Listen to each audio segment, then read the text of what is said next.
आपको बता दें, शरद पवार के इस्तीफे से जुड़ी हुई खबर ये कि बेटी सुप्रिया सुले को एनसीपी का अध्यक्ष बनाया जा सकता है। वहीं भतीजे अजीत पवार को महाराष्ट्र की कमान दी जा सकती है एनसीपी की, यानी कि महाराष्ट्र का अध्यक्ष बनाया जा सकता है।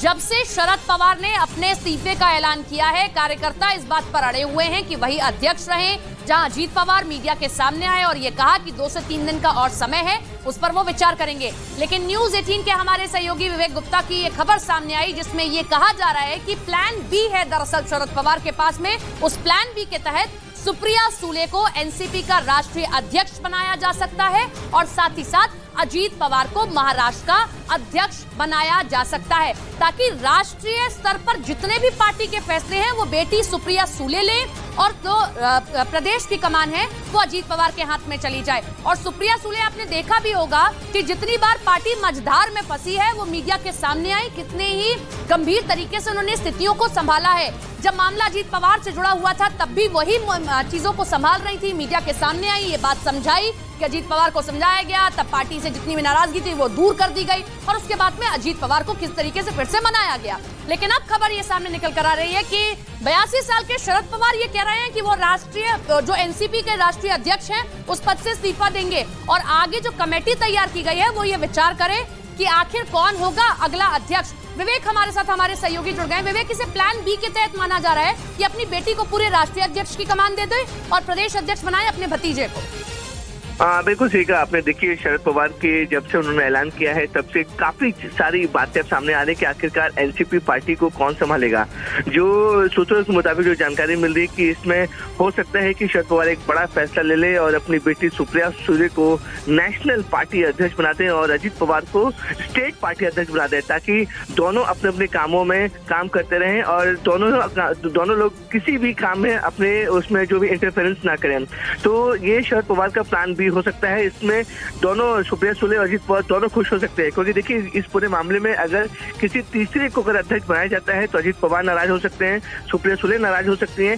इसलिए अब ये प्लान बी शरद पवार और एनसीपी की पार्टी में मन में चल रहा है कि अगर एक तरीके से नेशनल पार्टी में कोई इंटरफेरेंस अजीत पवार का ना हो और स्टेट के पॉलिटिक्स में सुप्रिया सुले का कोई इंटरफेरेंस ना हो, इसलिए अब प्लान बी तैयार किया जा रहा है, जिसमें सुप्रिया सुले को एनसीपी नेशनल लेवल के प्रेसिडेंट बना दिया जाएगा और अजीत पवार को स्टेट लेवल का प्रेसिडेंट बनाने की योजना बनी जा रही है। लेकिन फाइनल फैसला जो है वो अभी 1-2 दिन और समय लगेगा, क्योंकि शरद पवार अब पीछे हटने के मूड में साफ तौर पर नहीं दिख रहे हैं और जिस तरीके से 18 सदस्यों की कमेटी बनाई गई है, ये 2 दिन 18 सदस्यों की कमेटी तय करेगी कि आने वाले दिनों में एनसीपी की कमान कौन संभालेगा।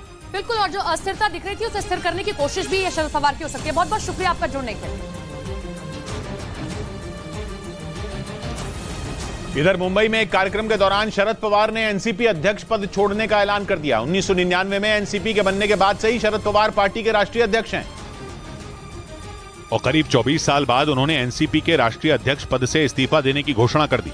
राष्ट्रवादी कांग्रेस पक्षाचा अध्यक्षपदावरून निवडणूक व्हायचा निर्णय आज घेतला। 82 साल के शरद पवार ने अध्यक्ष पद छोड़ने का ऐलान ऐसे वक्त में किया जब पिछले दिनों एनसीपी में फूट की खबरें सामने आई थी। खबरें थीं कि अजीत पवार एनसीपी के कई विधायकों के साथ बीजेपी में शामिल हो सकते हैं।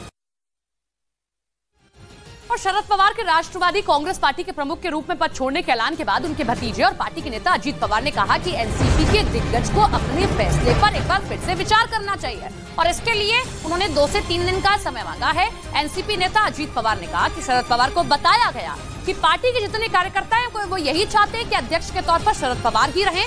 इस पर पवार ने अपने फैसले पर पुनः विचार करने के लिए 2 से 3 दिन का समय मांगा है। आपकी जो मांग है कि मैंने इस्तीफा वापस लेना चाहिए, उसके लिए मुझे 2 से 3 दिन सोचने के लिए वक्त कार्यकर्ताओं को देना पड़ेगा। उन्होंने एक बताया, अगर ये मेरा मैसेज देने के बाद कार्यकर्ता अगर नहीं उठे तो मैं उनका सुनने वाला नहीं हूँ। इधर उत्तर प्रदेश के झांसी में रेलवे पुलिस ने रेल यात्रियों के खोए हुए 307 मोबाइल फोन बरामद कर लिए हैं, जिनकी कीमत करीब 54 लाख रुपए बताई गई है। रेलवे पुलिस ने इन मोबाइल फोन को अलग अलग जगहों से बरामद किया। पुलिस ने सभी मोबाइल फोन को उनके मालिकों को दोबारा लौटा दिया है।